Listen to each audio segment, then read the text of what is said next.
Bonsoir, j'espère que vous allez bien. On se retrouve aujourd'hui pour la suite de l'histoire de l'homme du métro. Alors sans plus tarder, on va commencer. Cette histoire vous rappela quoi, Alice? Ma fille, dit simplement Alice. Est-ce qu'elle est... Monsieur Ferrars s'était horrifié par l'idée qui lui germait dans la tête. Oh non, Dieu merci, je l'ai juste faite adopter. Ah, et vous le regrettez maintenant? Non, en fait, je n'avais pas le choix, Alice dit. Oui, je n'avais absolument pas le choix. Monsieur Ferrars changea le sujet, évidemment beaucoup trop sensible, et il parla de détails concernant la prochaine histoire à publier. Finalement, ils purent préparer un article correct, et le problème était résolu. Après plusieurs semaines, Alice commençait à apprendre les ficelles du métier, et son patron était très impressionné par son efficacité et son intuition. Durant ce temps, elle continuait à prendre le métro. Elle rencontrait de temps en temps l'homme dans le métro, mais elle n'y prêtait plus vraiment attention. Pourtant, un jour, alors qu'elle était assise assez loin de lui, ce dernier se leva et prit une chaise qui n'était vraiment pas loin d'elle. Elle fut très surprise car l'homme n'avait jamais fait ça auparavant. Cette fois, Alice eut une étrange sensation. Il y avait quelque chose de très bizarre dans l'attitude de l'homme. Il ne parla pas et ne bougea pas non plus, et Alice n'eut pas le courage d'engager la conversation. Je suis vraiment idiote d'être obsédée par un homme ordinaire qui prend le métro avec moi. Tout va bien au boulot et c'est tout ce qui compte. Allez, la journée était suffisamment difficile. Elle passa le reste du trajet les yeux fermés. En fait, cette journée, ou plutôt la date de cette dernière, lui rappelait des souvenirs très douloureux. C'était l'anniversaire de sa rupture avec son fiancé, 2 ans auparavant. Elle se souvenait très bien de ce qu'il lui disait. Nous ne sommes pas faits l'un pour l'autre, nous avons fait une erreur, et ainsi de suite. Alice était enceinte, et son fiancé ne voulait pas de l'enfant. Il voulait qu'elle se fasse avorter, ce qu'elle refusa. Seule et sans travail, Alice ne pouvait pas s'occuper de son enfant. Alors, elle chercha des parents convenables pour sa petite fille, et comme seule faveur, elle demanda juste qu'elle soit prénommée comme sa défunte mère, Rose. Tous ces douloureux souvenirs altérèrent vraiment l'humeur d'Alice, et elle dut prendre un somnifère pour pouvoir dormir.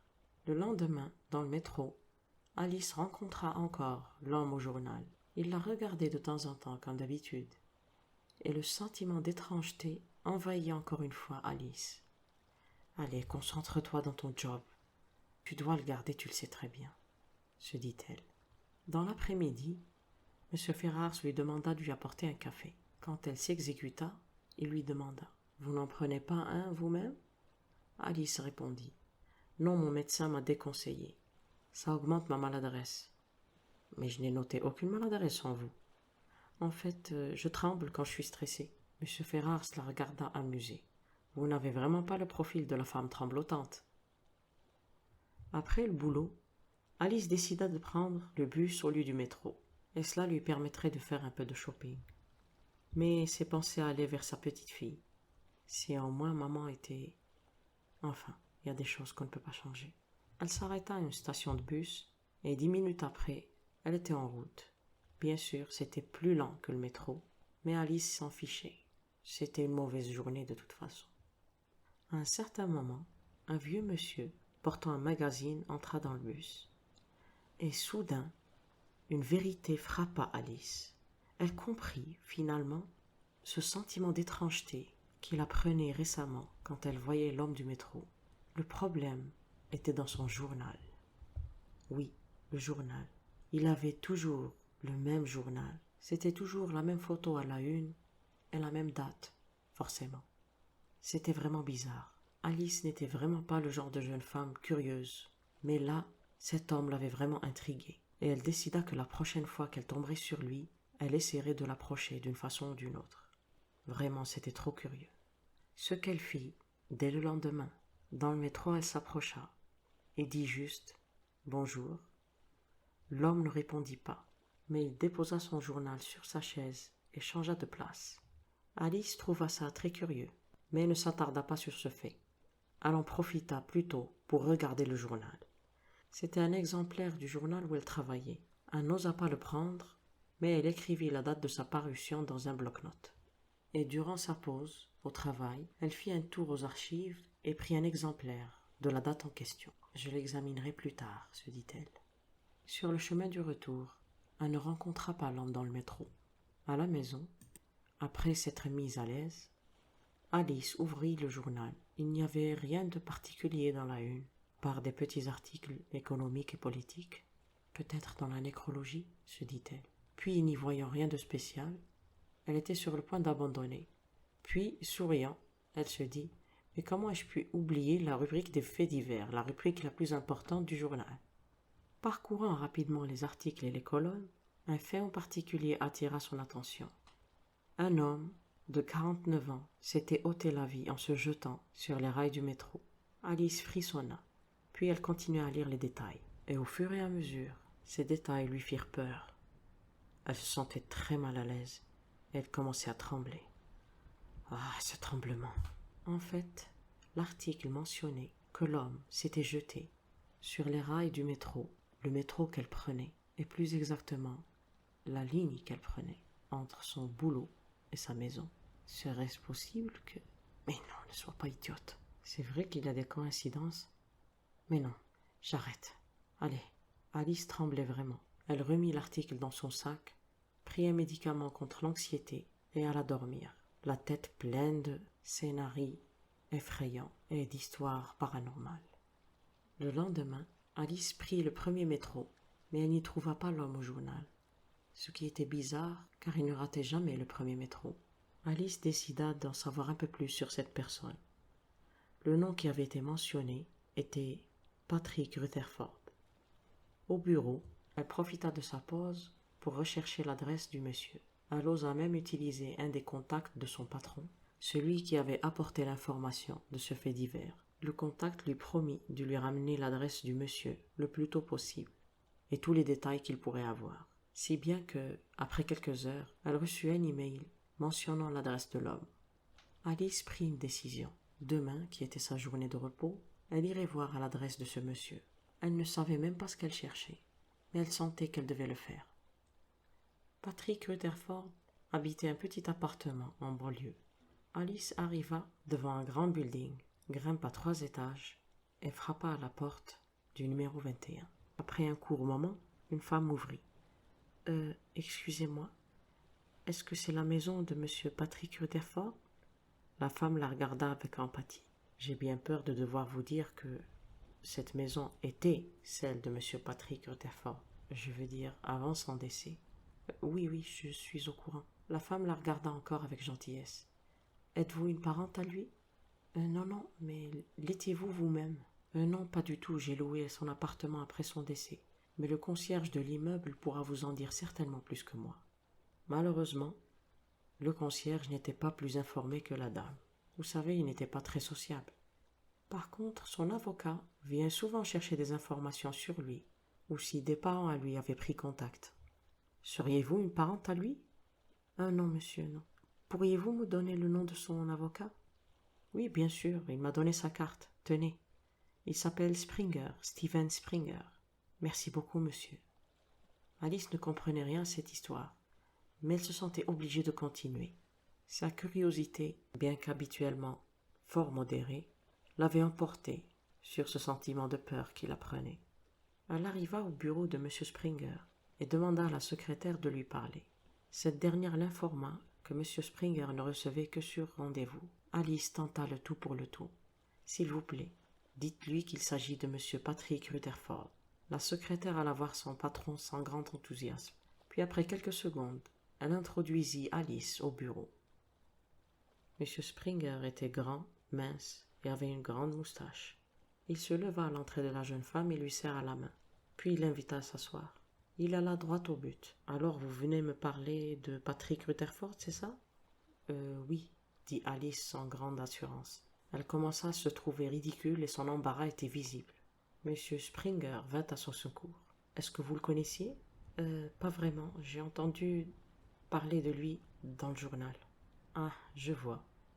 Est-ce que vous pouvez me dire votre nom, s'il vous plaît ?» Alice se confondit en excuses. « Je suis vraiment désolée, j'ai oublié de me présenter. Mon nom est Alice Armstrong. » L'avocat hurla. « Alice Armstrong ? Comment m'avez-vous trouvé? J'ai passé plusieurs mois à vous chercher. » Après une courte pause, Alice répondit. « J'ai bien peur de ne pas avoir une explication acceptable à vous fournir. Mais c'est l'ancien concierge de M. Rutherford qui m'a aiguillé vers vous. » L'avocat l'interrompit. « En fait, ça n'a pas d'importance. L'essentiel, c'est que vous soyez ici. Je commençais à perdre espoir de vous retrouver un jour. Si vous connaissiez le nombre d'Alice Armstrong vivant dans cet état. » Alice demanda. « Il est mort, n'est-ce pas? » Oui, oui, c'est terrible d'ailleurs. Je vous cherchais justement, parce qu'il m'avait laissé une requête pour vous, une histoire de succession, et il vous a laissé un peu d'argent. » Alice n'y comprenait rien. « Excusez-moi, il m'a laissé quoi? Et surtout pourquoi? Vous devez vous tromper d'Alice. » L'avocat sourit. « Pourtant, c'est vous qui êtes venu me voir. »« Oui, c'est vrai, mais c'est sûrement une erreur. Désolé d'avoir abusé de votre temps. » Mais l'avocat resta ferme. « Non, mademoiselle. En fait, je pense que vous ne connaissez pas toute l'histoire. Je vais vous expliquer. J'aurais dû commencer par cela d'ailleurs. Voilà, Monsieur Patrick Rutherford est, ou plutôt était, votre père biologique. » « Quoi? » Alice était sur le point de s'évanouir. « Vous sentez-vous bien, Miss Armstrong? » Monsieur Springer commençait à s'inquiéter. Alors, il contourna son bureau, la tint par le bras et lui tendit un verre d'eau. Alice but quelques gorgées et elle se sentait déjà mieux. « Dois-je continuer l'histoire, Miss Armstrong? »« Oui, bien sûr, ça va maintenant. » Et l'avocat continua à raconter son incroyable histoire. Je sais que c'est difficile de recevoir toutes ces informations d'un coup, mais voilà. Votre père avait refusé de vous reconnaître à votre naissance, mais apparemment, il voulait vous faire une petite compensation en vous mettant dans son testament. Malheureusement, je n'avais pas anticipé, enfin... Le plan du métro, dit Alice. Oui. Si j'avais su, j'aurais peut-être fait quelque chose. Enfin, il me chargea de vous donner 5000 $ et une lettre. Une lettre? Pourquoi me laisser une lettre? On ne se connaissait pas. Peut-être qu'il explique certaines choses, les problèmes qu'il aurait eus, les raisons de son geste. Il tremblait énormément en me donnant les documents. Puis-je lire la lettre? Bien sûr, tout de suite si vous voulez.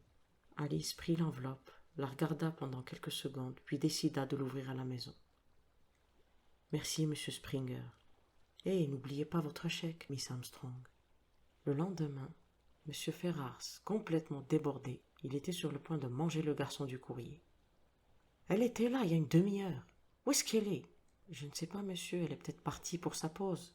Elle ne sort jamais durant les pauses. Comment a-t-elle pu me laisser tomber à un moment pareil? On vient juste de recevoir une nouvelle. Une autre personne s'est jetée dans le rail du métro.